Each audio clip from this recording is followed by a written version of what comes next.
of the Kingdom of Eswatini, Your Excellency João Manuel Gonçalves Lorenzo, President of the Republic of Angola and the Chairperson of SADC, Your Excellency Dr. Emerson Dambuzo Mnangagwa, President of the Republic of Zimbabwe and incoming Chairperson of SADC, and our host of the 44th SADC Summit of Heads of State and Government, Your Excellency Felix Anton Tshisekedi Tshilombo, President of the Democratic Republic of Congo and the outgoing Chairperson of SADC, Your Excellency Hakainde Hichilema, President of the Republic of Zambia and the Chairperson of the SADC Organ on Politics, Defense and Security Cooperation,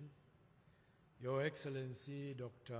Samia Suluhu Hassan, President of the United Republic of Tanzania and the incoming Chairperson of the SADC organ, Your Excellency Dr. Nangolo Mbumba, the President of the Republic of Namibia and the outgoing Chairperson of the organ, Your Excellencies, Heads of State and Government, or your representatives or their representatives, Your Excellency General Retired Dr. Constantino Chiwenga, Vice President of the Republic of Zimbabwe, Your Excellency Colonel Retired Kembo Mohadi, the Vice President of this great republic, Your Excellency Ambassador Dr. Frederick Shava, the Minister of Foreign Affairs and International Trade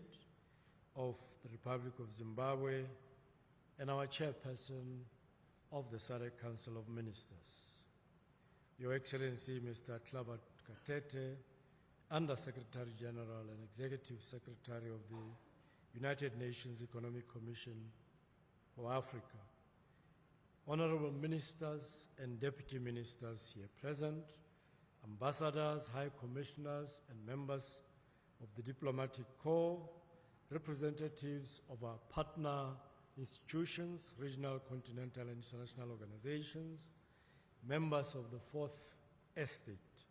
Ladies and gentlemen, a very good morning, I believe. Good morning and a happy SADC Day to you all. The 17th.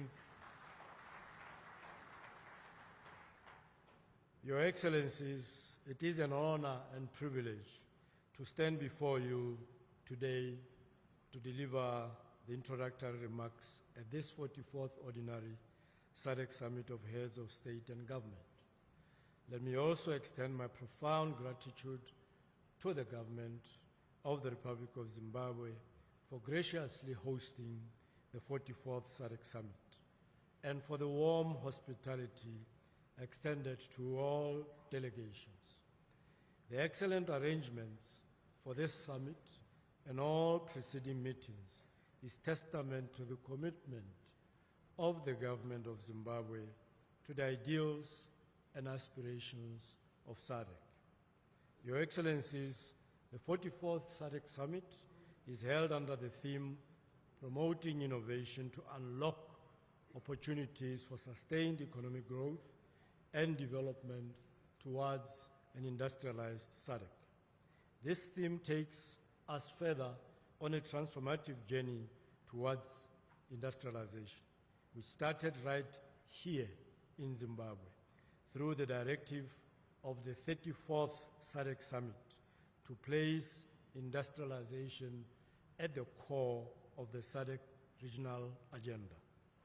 The theme provides a unique opportunity to shape the future of our region and the steps we must take to accelerate progress on our industrialization agenda.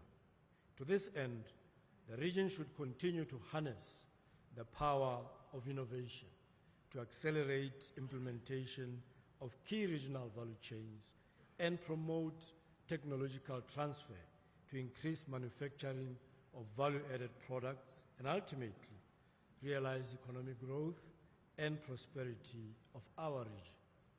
To date, intra-regional trade stands at a very low level of about 23%, signifying that as SADC member states, we are trading more with the rest of the world than we do amongst ourselves. One of the culprits, if I can call it, driving these low levels of intra-regional trade is the usual suspect, non-tariff barriers. I think the ministers of trade would relate with this one. Despite the zero import duty of 85% of products traded among the SADC member states, intra-SADC importers and exporters continue to encounter new and long-standing unresolved non-tariff barriers. It is therefore imperative to rededicate our collective efforts to implement measures to reduce these barriers and promote intra-regional cooperation and integration. The benefits of an enlarged regional market to the SADC economy and citizens cannot be overemphasized. Our collective market of approximately 389 million people and a combined gross domestic product of about US $841 billion provides an enormous potential for trade and investment opportunities as well as economic growth. In our quest to facilitate enhanced inter-regional trade within our community, your Secretariat is compiling, as we speak, information to produce a list of what we call top 10 exports and imports of SADC member states and on what the region trades with the rest of the world.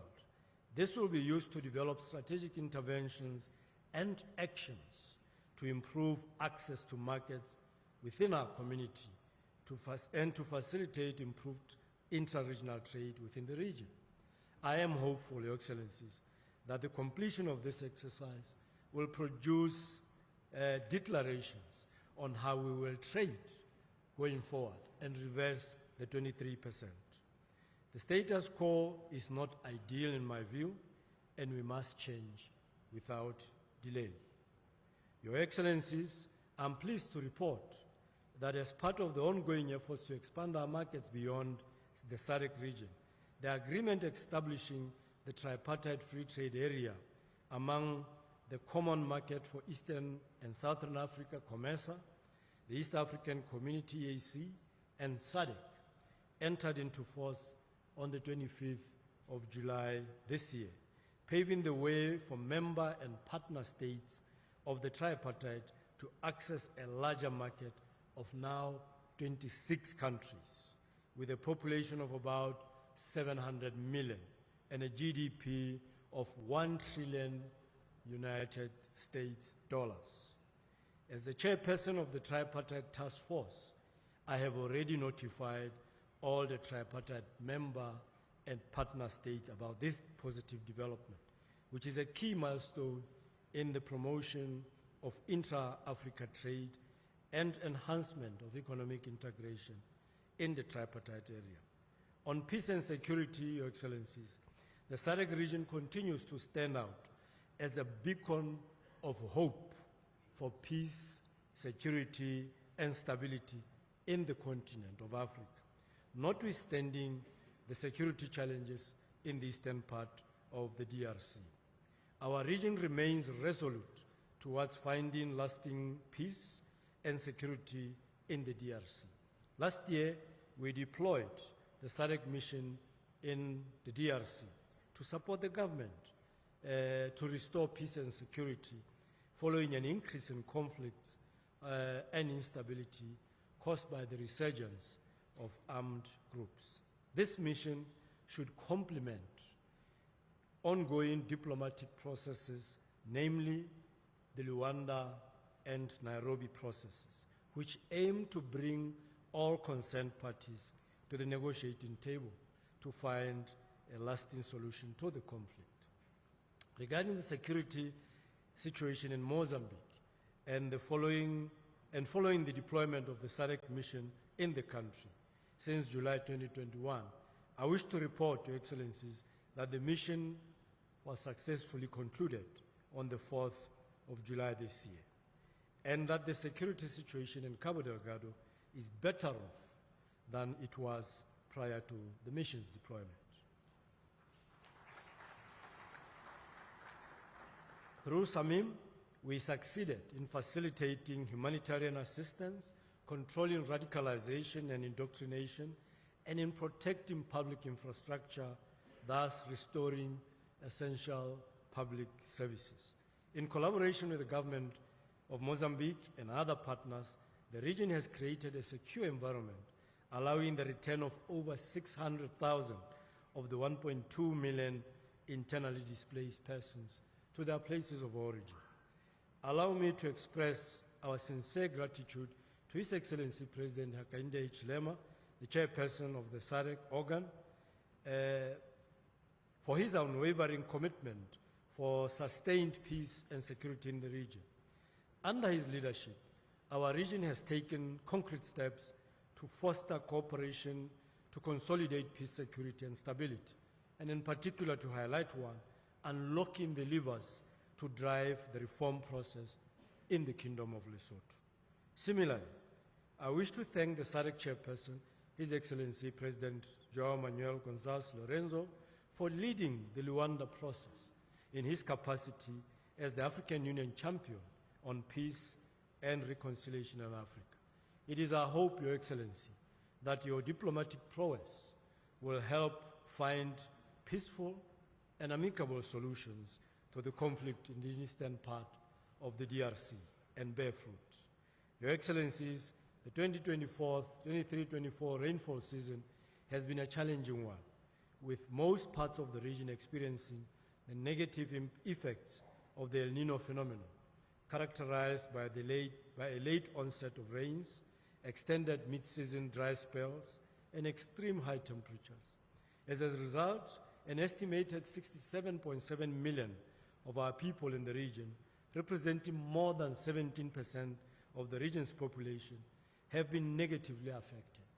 I wish to take this opportunity once more to express our sincere gratitude to the SADC chairperson, His Excellency President Lorenzo, for swiftly convening the extraordinary summit on the 20th May of this year to address the humanitarian situation emanating from the drought and floods. He accordingly launched the SADC Regional Humanitarian Appeal worth approximately $5.5 billion to support the humanitarian needs and disaster response recovery of the affected populations. Your Excellencies, with the increased scope of the SADC agenda, our region requires adequate financial resources to implement interventions and programs outlined in the RSDP 2020-2030 to enable us to achieve our collective aspirations of a peaceful, inclusive, competitive, middle to high-income industrialized region, as envisioned in our 2050 vision. It is evidently clear that without adequate resources for interconnected, quality, and seamless infrastructure, it will be in the form, be it in the form of roads, railways, ports, energy, or ICT, our efforts to industrialize and integrate our economies and unlock the region's full potential will stall. It is therefore imperative, as we intensify our efforts to mobilize resources, we should deliberate and expedite. We should be deliberate and expedite the operationalization of the Regional Development Fund. The SADC founders, in their wisdom, envisioned that the SADC Treaty, the RDF as a mechanism for financing programs to accelerate economic development and growth of our region. However, the agreement on the operationalization of this fund is yet to enter into force. As of today, only 8 member states have signed the agreement, with only one ratification by the Republic of Angola. May I call upon member states to expedite the processes of signing and ratifying this agreement and follow the lead of our chairperson, President Lorenzo. We also recognize commitments made by the DRC and the republics of Zambia and Zimbabwe to ratify very soon. Your Excellencies, as I conclude, let me highlight the critical importance of paying particular attention to the needs of the youth in promoting innovation, industrialization, peace and security. As Your Excellencies may be aware, the SADC region, just like the rest of Africa, has the youngest and fastest growing population in the world. This provides a democratic dividend capable of embracing new technologies and innovation and sustaining supply of labor to drive the industrialization agenda and spur economic growth and development.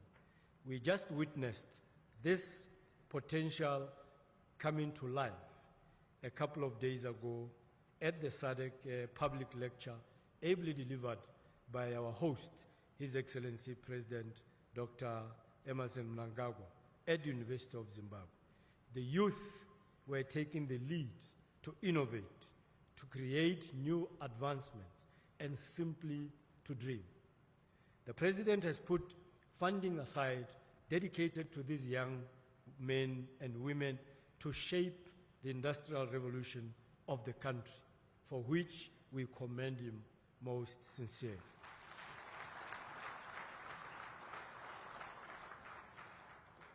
Your Excellencies, we can all learn from this initiative and possibly ignite the bigger revolution in our region.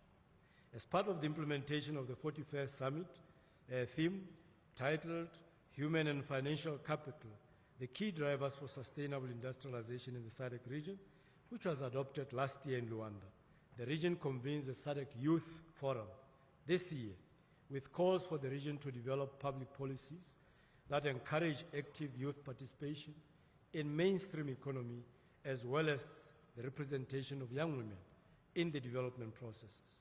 I would like to reiterate the need to invest in the youth by providing them with the necessary skills, resources, entrepreneurial and job opportunities with a view to unlock their potential, thereby creating pathways for them to become agents of change and contributors of regional integration, sustainable peace and security, and inclusive economic growth.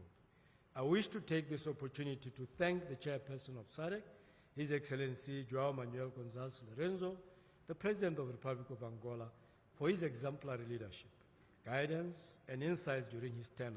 In the past year, the chairperson has demonstrated exceptional leadership, vision, and dedication in steering the SADC towards achieving its mandate.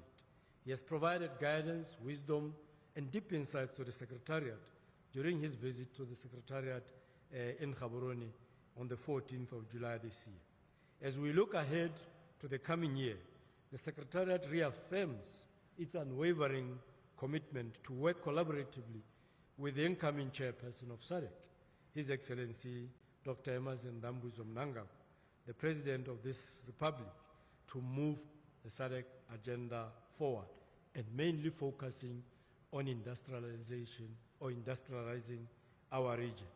With these remarks, I wish Your Excellencies fruitful deliberations as we collectively endeavor to shape the future of our region. I am confident that the outcomes of your deliberations today will positively impact the lives of our citizens. I thank you for your attention. Merci beaucoup. Muito obrigado. Asante sana. Tatenda kia leboha.